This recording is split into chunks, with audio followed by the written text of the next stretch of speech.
Hello, 6th graders, and welcome to Chapter 14.4, which is all about real-world problems with mean, median, and mode. This brings us both to the end of our study of the measures of central tendency and also to the end of 6th grade math. Enjoy this very last lesson in our study of math for 6th grade. Let's get started. The first thing we'll learn about in 14.4 is how to decide whether to use mean, median, or mode to describe your data set. This table shows the sizes of inline skates and the number of pairs of skates that were sold in a month. We're going to take a look at the mean, the median, and the mode to find out what each one can tell us about this data set. So the first thing we'll take a look at is the mean. So what was the mean size, or the average size, that was sold? Well, we would first calculate that by finding out how many pairs of skates total were sold, and that's 60. Next, we'll calculate the average size, or the mean size, by multiplying the number of pairs times the size. So it'll be 6 times 12, 7 times 15, and so on and so forth. Once we multiply those out, we'll add all of those results together and divide by 60. So the total number that we get after we do all of this work is that we have 462 total pairs of skates sold. We're going to divide that by 60. I'm going to come over here because I've run out of room, sorry, to get an answer of 7.7. So what is the mean size? The mean size is 7.7, so somewhere between 7 and 8. The next thing we'll identify on this chart is the modal size. Yeah, I said modal, M-O-D-A-L, not model, modal. So which size is sold most frequently? Well, that would be size 8. 18 pairs of size 8 skates are sold. Now let's go on to the median. The first thing we'll learn about in 14.4 is how to decide whether to use mean, median, or mode to describe your data set. This table shows the sizes of inline skates and the number of pairs of skates that were sold in a month. We're going to take a look at the mean, the median, and the mode to find out what each one can tell us about this data set. So the first thing we'll take a look at is the mean. So what was the mean size, or the average size, that was sold? Well, we would first calculate that by finding out how many pairs of skates total were sold, and that's 60. Next, we'll calculate the average size, or the mean size, by multiplying the number of pairs times the size. So it'll be 6 times 12, 7 times 15, and so on and so forth. Once we multiply those out, we'll add all of those results together and divide by 60. So the total number that we get after we do all of this work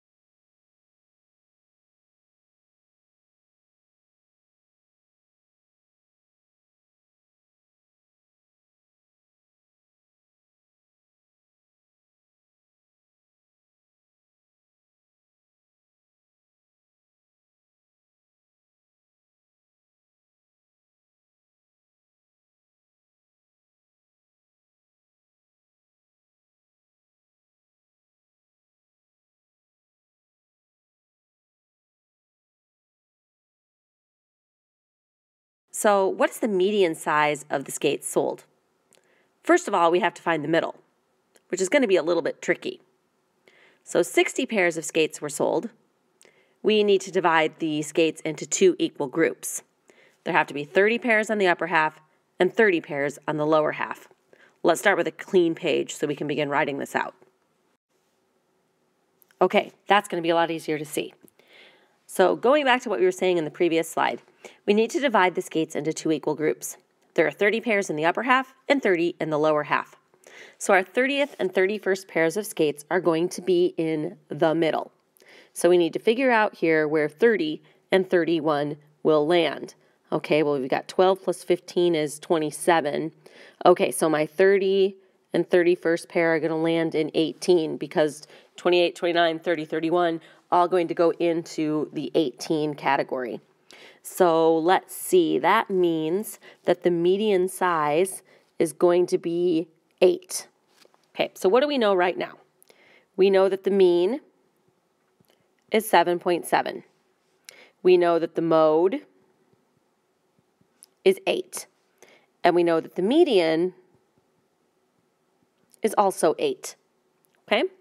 So what do we think is going to be the best measure of central tendency to describe this data set? Well, our mean size is 7.7.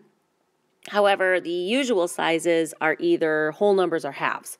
So a mean of 7.7 is not really a realistic number to use to describe the data set because it's not even an available number.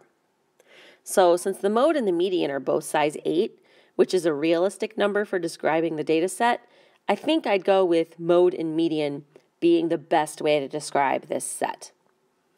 Let's try this on your own with a guided practice problem. Here's your guided practice. This table shows the sizes of t-shirts and the number of t-shirts displayed in a store. In number 1, I'm asking how many t-shirts are displayed in the shop. Number 2 asks for the mean size. 3, the modal size. 4, the median size. And finally in 5, I'd like you to explain which measure of central tendency, mean, median, or mode, best describes the data set. Explain your answer with a short sentence. Press pause while you work. There's more to learn when you get back. The next idea in Chapter 14.4 is to relate the measure of center to a skewed distribution. So here we have a skewed distribution dot plot that shows the daily pocket money of a group of students. Each dot represents a single student. So we can see that many students have $1, many have 2, a couple have 3, one has 4, nobody has 5, and one person has $6 for their daily spending money. The first question we'll answer is, what is the mean?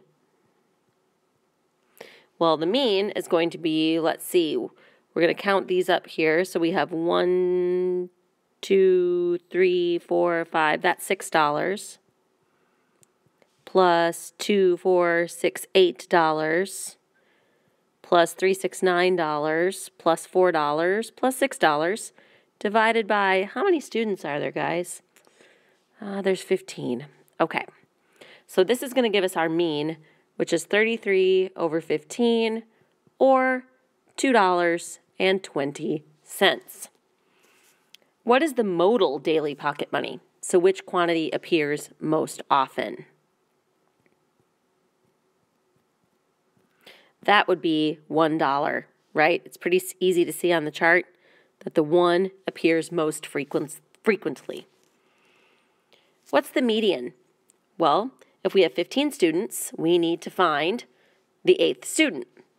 All right, let's count these up. That's 1, 2, 3, 4, 5, 6, 7, 8. So the mode, or excuse me, the median, we already found the mode. The median is $2. What do you think is going to best describe our data set? All right, well, we have 3 different pieces of information. We have the mean at $2.20, the mode at 1, and the median at 2. Which one's the best description of our data?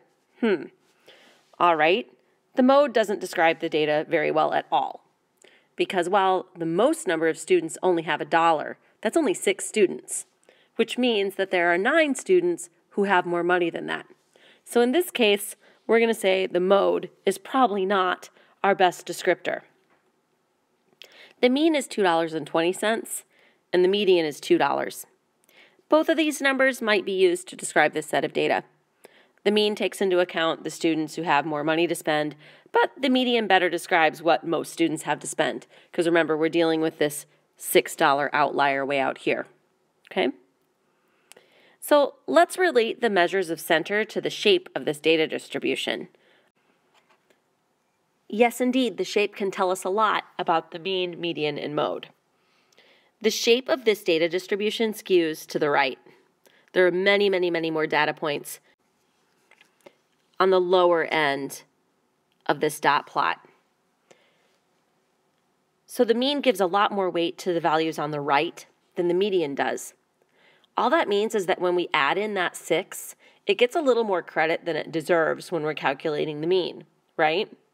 When we look at the median, we can see that it's actually going to be a little bit lower, right? Because these numbers were a lot more common. So the mean is to the right of the median.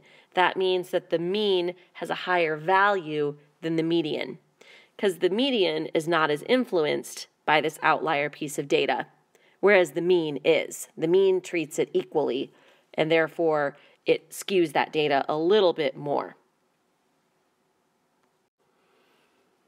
Okay, folks, here's problem 6, 7, and 8. This dot plot shows the results of a survey on the number of children below 13 years old in each household. You're going to find the mean, mode, and the median of this data set. I'd like you to explain which measure of central tendency best describes the data set, and then relate the measures of center to the shape of the data distribution. That's just a complicated way for me to say that I want you to explain how these two outlier dots impact the difference between the mean and the median. So do those outliers pull the median and the mode or the mean away from each other, or do they not have an impact at all? If you don't understand, it's okay. We'll go over it together in class tomorrow. Just do your best to try. Press pause while you work. I'll see you in a moment for the next idea.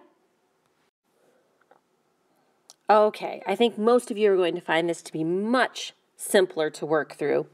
We are now going to relate the measure of a center to a symmetrical distribution. So this dot plot shows ages of students and years in a basketball team. Each dot represents a single student. Our first task is to find the mean. What is the mean age of the student?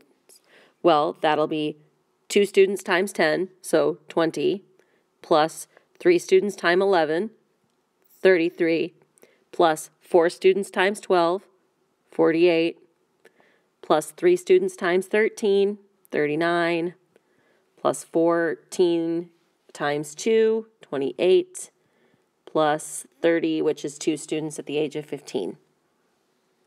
We divide by the total number of students, which is 16, giving us 198 over 16, for a mean age of 12.375 years. Okay? Now, let's find the mode. Remember, our mode is the age that appears most often, and that would be the age of 12. Now we find our median.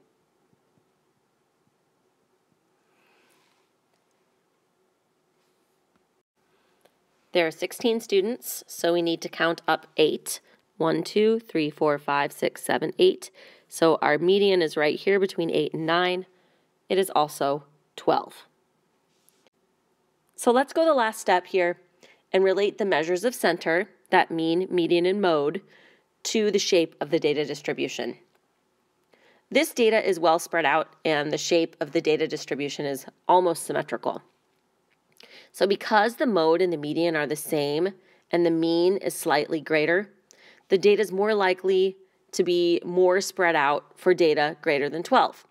So the data has a really slight skew to the right. All that means is that we do have a few numbers above 12, above the mode and median, that are moving our mean slightly to the right, making it just a little bit higher than the mode and the median. However, it's not as extreme of a pull as we saw in the skewed example that we did right before this. Hang on, we have one more guided practice, and then we're officially at the end of 6th grade math. All right, folks, here they are, the last two guided practice problems for 6th grade math. This dot plot shows the number of feedback forms received by Amal over a 10-week period. Each dot represents a single feedback form. So please find the mean, median, and mode of the data set, and then relate the measures of center to the shape of the data distribution.